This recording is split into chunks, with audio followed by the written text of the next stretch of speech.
안녕하세요, 이쌤입니다. 오늘 컨텐츠에서는 지난 6월 4일 시행된 2025학년도 6월 모의고사를 기반으로 모의 컨설팅을 진행해 보도록 하겠습니다. 모의 컨설팅이란 모의고사 성적을 기반으로 라인을 잡아드리는 컨텐츠로서 정시 전략을 세우는 법을 배움과 동시에 나중에 정시 솔루션 초반부가 어떤 식으로 진행되는지 파악할 수 있는 컨텐츠입니다. 상담 없이 정보만 얻어가길 희망하시는 분들도 수능 이후에 라인을 잡는 방법을 오늘 배워갈 수 있고, 나중에 상담을 받기를 희망하시는 분들은 정시 솔루션 첫 단계인 라인 잡기 파트를 더더욱 잘 이해하실 수 있으니까 다들 집중해 주시면 좋을 것 같습니다. 우선 이번에도 20명이 넘는 많은 분이 댓글을 달아주셨는데요. 모든 분께 피드백을 드리지 못해 아쉽습니다. 다만 모의 컨설팅은 대상이 되는 학생 단 한 명에게만 정보를 드리는 컨텐츠가 아니라 영상을 시청하는 모든 학생분께 도움이 될 수 있는 정보들로 구성된 컨텐츠니까 혹시 선정되지 못했더라도 너무 아쉬워하지 마시고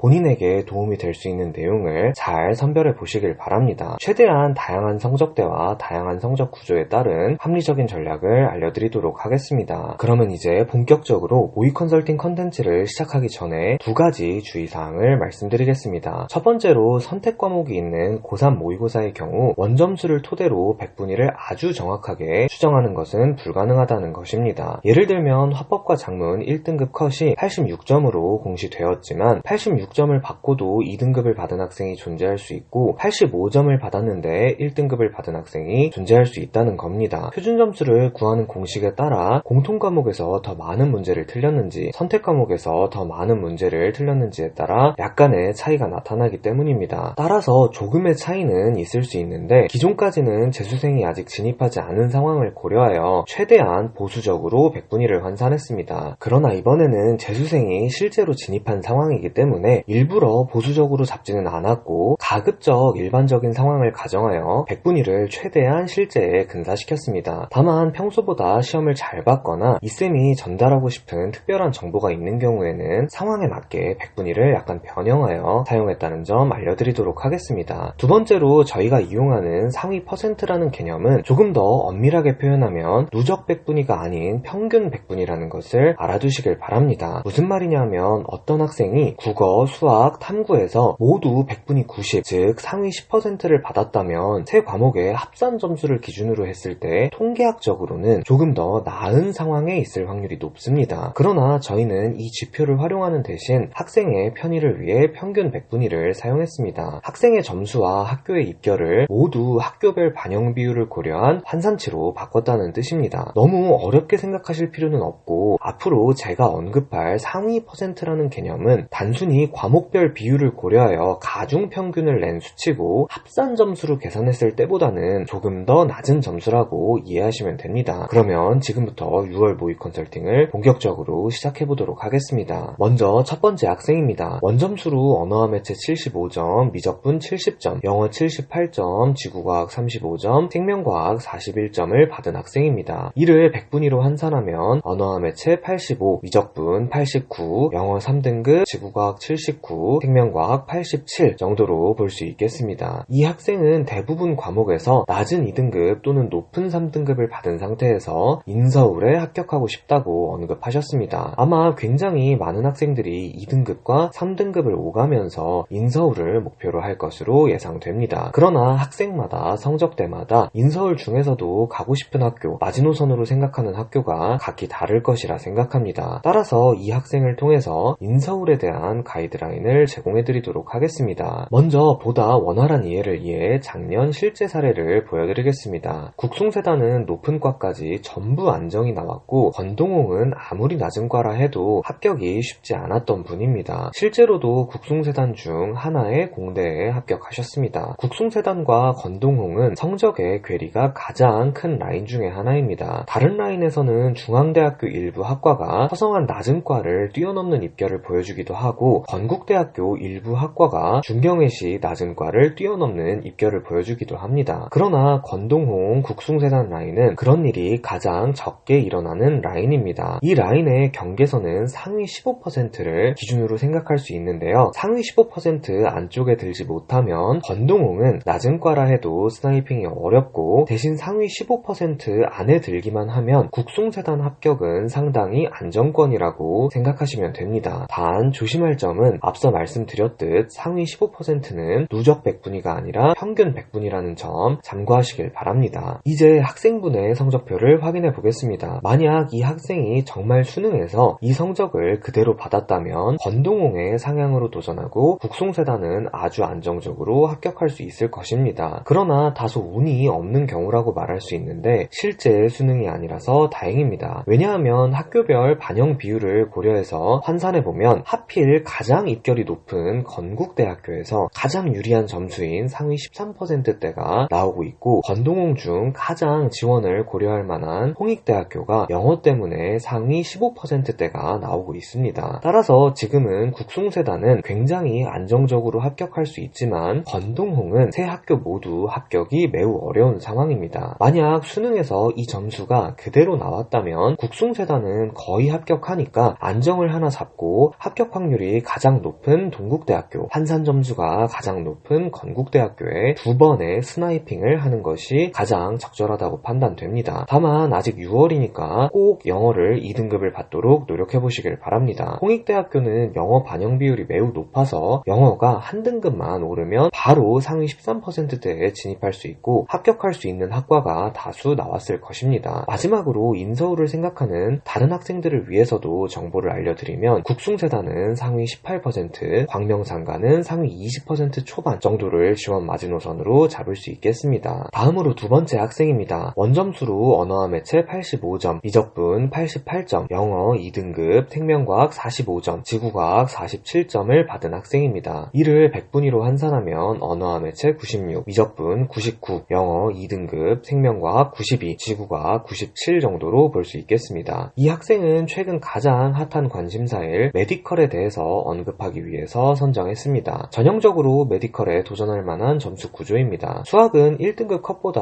훨씬 여유있는 점수를 받았고 국어도 절대 못하진 않지만 변동성이 큰 과목이다 보니 1등급을 장담할 수는 없는 상황인 것 같습니다. 과학도 틀린 문제의 개수가 한 문제에서 두 문제를 벗어나지 않고 있고 메디컬을 준비하는 학생의 전형적인 성적 구조입니다. 만약 압도적으로 모든 과목을 잘 봐서 의대에 안정적으로 합격 가능한 성적이었다면 설명할 내용이 없어서 굳이 이 학생을 선정하지 않았을 것입니다. 그러나 이 학생의 경우 실력은 의심할 여지가 없지만 인간적인 모습도 있어서 메디컬을 준비하는 많은 분들께 도움이 될 것 같아 선정했습니다. 이번에 영어가 어렵게 출제되면서 아쉽게 2등급을 받은 분들이 많을 것이고 과학도 분명 잘하긴 하지만 타임어택이 심한 과목인 만큼 충분히 한 문제에서 두 문제를 틀려서 2등급을 받을 수도 있을 것입니다. 수학도 1컷보다 훨씬 높은 점수를 받긴 했지만 대부분의 의대 정시 합격생들은 96점이나 100점을 받는다는 것도 고려해줘야 합니다. 그래서 많은 최상위권 학생들이 공감할 수 있는 성적일 거라 판단했습니다. 이 학생의 대학별 환산 점수를 살펴보면 대부분 100분위 96점대, 즉 상위 3%대가 나오고 있습니다. 수학을 잘하는 학생이기 때문에 단순한 산술 평균과 비교했을 때 1% 정도 유리합니다. 국수탐 세 과목을 산술 평균을 냈을 때 96.5가 나오고 있고 영어가 2등급이니까 평균적 실질적 감점인 1점 정도를 빼주면 이 학생의 산술 평균 점수는 95.5점 정도라고 볼 수 있습니다. 그러니 메디컬 자연 계열에서는 수학을 잘 보면 환산 점수에서 이득을 볼 수 있다는 것을 잘 보여주고 있습니다. 단 영어가 중요한 연세대학교에서는 100분위 95점대, 상위 4%대가 나오는 모습입니다. 원래 작년까지는 올 1등급 컷에 딱 맞는 점수를 받으면, 즉 평균 100분위 96을 받으면 약대나 수의대 등 메디컬 막차를 타기가 어려웠습니다. 그러나 올해는 의대가 증원되었죠. 정확히 평균 100분위 96을 받은 학생들이 메디컬 막차를 타는 경우가 많이 관측될 것으로 보입니다. 그러나 이는 결과론이라는 것도 조심하셔야 합니다. 100분위 96을 넘긴 모든 학생이 합격하는 게 절대 아니고 그런 학생이 존재는 할 것이라는 겁니다. 눈치 싸움을 제대로 하지 못하면 평균 100분위 96으로는 메디컬을 확실히 붙는다고 말할 수 없습니다. 평균 100분위 96.5에서 97 정도는 받아야 메디컬을 주 전략으로 활용할 수 있을 것이고 그 중에서도 의대에 도전하고 싶다면 평균 100분위 98 이상은 받아야 할 것입니다. 그리고 코멘트를 추가로 남겨주셨는데 경기 광역자사고에 다니고 있고 내신 1.6, 생기부 수준은 상이라고 말씀해 주셨습니다. 이 부분이 정말이라면 수시에서는 조금 더 공격적으로 지원해도 괜찮다고 말씀드리고 싶습니다. 아무리 고교 고교 블라인드라 해도 교육열이 높은 학교에서 생기부 관리를 잘했다면 입학사정관은 이를 당연히 알 수 있고 정성평가에서 좋은 점수를 받게 됩니다. 게다가 정시로도 지방 약대 등 메디컬 마지노선 라인은 진학이 가능한 성적이니까 수시로는 가고 싶은 곳에 조금 더 공격적으로 지원해도 될 것으로 보입니다. 그러나 생기부 수준이 결코 상이 아닌데 착각하는 학생들도 많다는 사실은 절대 잊지 마시길 바랍니다. 댓글을 달아준 학생분이 그렇다는 얘기는 아니지만 그런 경우가 상당히 매우 많으니 본인의 생기부 수준을 객관적으로 점검할 기회를 꼭 가져보시길 바랍니다. 마지막으로 세 번째 학생입니다. 원점수로 언어와 매체 83점, 미적분 51점, 영어 4등급, 생명과학 41점, 화학 35점을 받으신 분입니다. 이를 100분위로 환산하면 언어와 매체 95, 미적분 64, 영어 4등급, 생명과학 88, 화학 73 정도로 볼 수 있겠습니다. 학생들 중에 수학을 어려워하시는 분 굉장히 많을 겁니다. 물론 근본적인 수학 실력을 올릴 수 있다면 가장 좋겠지만 과목 특성상 남은 시간이 많지 않기 때문에 어려움이 있을 수 있다고 봅니다. 그래서 영어나 탐구 한 과목에 집중하는 것이 합리적인 상황일 수 있습니다. 따라서 이 학생과 그리고 비슷한 상황의 다른 많은 학생들을 위해 지금 성적이 유지되었을 때 그리고 영어 성적이 올랐을 때 탐구 성적이 올랐을 때 여러 케이스를 나누어서 설명해 드리겠습니다. 먼저 지금 성적이 유지되면 수도권 그리고 인서울의 마지노선 라인이 적정이라고 볼 수 있습니다. 인문계열을 지원한다면 국어 성적이 좋아서 상위 20% 안쪽이 나오기 때문에 인서울도 도전 가능한 곳이 꽤 많겠지만 자연계열을 지원한다면 대부분 상위 20% 초반으로 인서울과 수도권의 경계에 위치한 상황이라고 보는 게 맞습니다. 광명상가 라인의 점수는 아까 말씀드렸듯 상위 20% 안팎에서 형성되고 인가경 라인은 비슷하지만 미세하게 더 낮다고 볼 수 있습니다. 만약 이 성적을 그대로 받았다면 한 장은 인서울로 상향, 다른 한 장은 명지, 상명, 가톨릭, 인가경 중에서 적정, 마지막 하나는 직어국이나 한서삼 등의 하향 하나 이렇게 지원하는 것이 가장 합리적일 것이라고 판단됩니다. 다만 이번에 영어가 너무 어렵게 나와서 수능은 이거보단 조금 더 쉽게 나올 가능성이 높습니다. 국어를 잘하는 학생이고 영어가 절대평가라는 것을 고려했을 때 남은 시간 동안 준비를 잘 하면 충분히 지금보다는 성적을 올릴 수 있을 것이라 생각됩니다. 만약 영어를 2등급까지 올릴 수 있다면 명지대학교, 상명대학교, 가톨릭대학교는 모두 환산 점수가 상위 20% 안으로 들어옵니다. 즉 영어 성적만 올려도 광명상가 라인을 하향 지원 마지노선으로 잡을 수 있게 됩니다. 그리고 이제 탐구 못 본 한 과목 성적을 다른 잘 본 한 과목 성적과 똑같은 수준으로 끌어올렸을 때를 가정해 보겠습니다. 그러나 이 경우에는 명지, 상명, 가톨릭 라인의 성적이 크게 변동하지 않습니다. 왜냐하면 이 학교들은 탐구를 잘한 한 과목만 반영하기 때문입니다. 그렇다고 국숭세단 자연계열 점수가 18% 이내로 들어오지도 않습니다. 즉 전략적으로 바뀌는 부분이 거의 없습니다. 그래서 정리해 보겠습니다. 일단 광명상가 라인을 적정이 아닌 안정권으로 끌어올리기 위해서는 영어 성적이 가장 중요합니다. 그리고 그 이상을 원하시면 어쩔 수 없습니다. 수학 성적을 올려야 합니다. 명지, 상명, 가톨릭 라인에서 탐구는 이미 잘한 한 과목만 반영하는 구조이기 때문에 탐구를 두 과목 모두 너무 집중할 필요는 없습니다. 따라서 목표 라인이 어디인지 그리고 마지노선 라인이 인서울 또는 수도권인지 아니면 거주하시는 지방의 직어국인지에 따라서 유동적으로 전략을 잘 세워보시길 바랍니다. 이상으로 6월 모의 컨설팅 컨텐츠를 마치면서 이번에 모의 컨설팅 대상자로 선정되지는 못했지만 모의 컨설팅을 신청해주신 인문계열 학생분들께 코멘트를 남기도록 하겠습니다. 최대한 양질의 정보를 제공해드리기 위해 다양한 성적대와 성적 구조를 고려하다 보니까 이번에 의도와 전혀 관계없이 이과 학생들 즉 과탐 선택자분들을 중심으로 선택을 하게 되었는데 이 점 양해 부탁드립니다. 대신 마지막에는 인문계열을 위한 정보를 간단하게 정리해드리면서 마치도록 하겠습니다. 보통 자연계열의 입결은 인문계열보다 100분위 1에서 2% 정도가 더 높습니다. 그래서 만약 본인의 성적이 오늘 대상이 된 학생보다 미세하게라도 높다면 대학 라인을 아예 하나 올려서 생각해도 됩니다. 반면 본인의 성적이 대상이 된 학생과 비슷하거나 미세하게 낮다면 같은 대학을 기준으로 생각하시길 바랍니다. 단 성적이 미세하게 낮다고 하더라도 실제 합격 확률은 영상에서 말씀드리는 내용보다 조금 더 높을 것이라고 생각하셔도 괜찮습니다. 인문계열의 경우에는 10의 자리가 모의고사가 1이 나오기만 하면 국송세단 낮은 과에 도전이 가능하고 3등급과 4등급의 경계선인 상위 23%, 100분위 77이 나오면 광명상가 라인에 도전이 가능하다고 볼 수 있습니다. 그러면 7월 모의 컨설팅에도 많은 관심 부탁드리고 오늘의 컨텐츠가 6월 모의고사를 치른 학생들과 입시를 준비하시는 학부모님들께 많은 도움이 되었길 바랍니다. 감사합니다.